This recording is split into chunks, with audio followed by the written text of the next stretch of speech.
In today's video, we are going to take a look at the different permissions and the different roles within Canvas, as well as how you can assign those roles within your Canvas course. So let's go ahead and get started.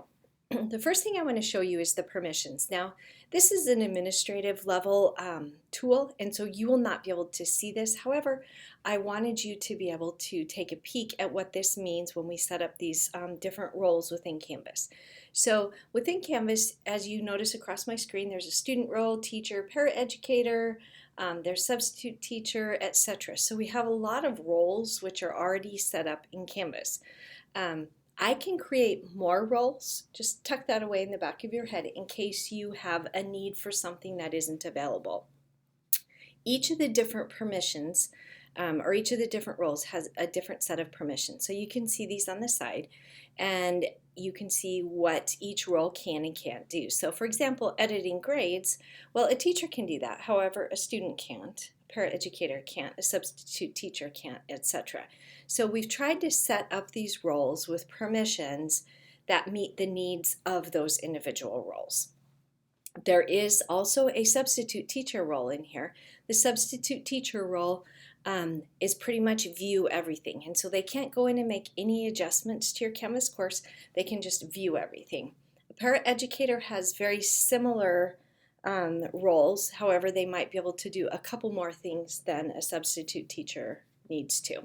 Okay, so that's what those permissions look like. Let's go ahead and head over to a class. So I'm going to come over here. I'm going to click on my People tab, and I'm going to go ahead and add people. I'm going to add people with the email address. So I'm not going to do this right now because you know how to do that. But down underneath that, once you add the email address, you're going to notice this box role. When you click on that, this is going to show you all the different roles that are available for you. And so as you're adding someone into your class, you can give them a particular role. So if you have a substitute teacher in your class for a day or 2 days or however long, you can click on that and you can give them that role.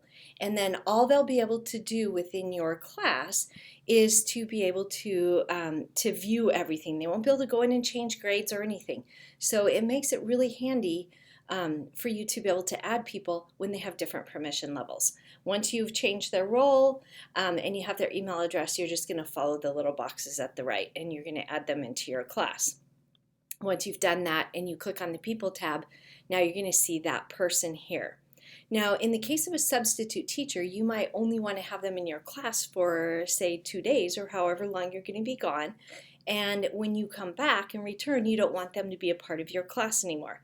So there's 3 little dots on the right-hand side next to the person's name. If you click on that, this is going to give you some options. You can edit the role here. So if I accidentally forgot to change the role and I wanted this person to actually be a substitute teacher, I can change it right there. And then it would update them in their role or their abilities within my class. However, I can also remove this user from my course. And so I would click on that button and it would take them out of my course. So that is essentially how you add people, change their roles, delete people from within your class. Now, a side note here. When students are added into your class through the Student Information System, Skyward, then you don't have the ability to be able to remove them. And so you will not see this here. So just know that these are only for roles where you are adding people into the class. You can also remove them. All right, thanks for watching. Cheerio.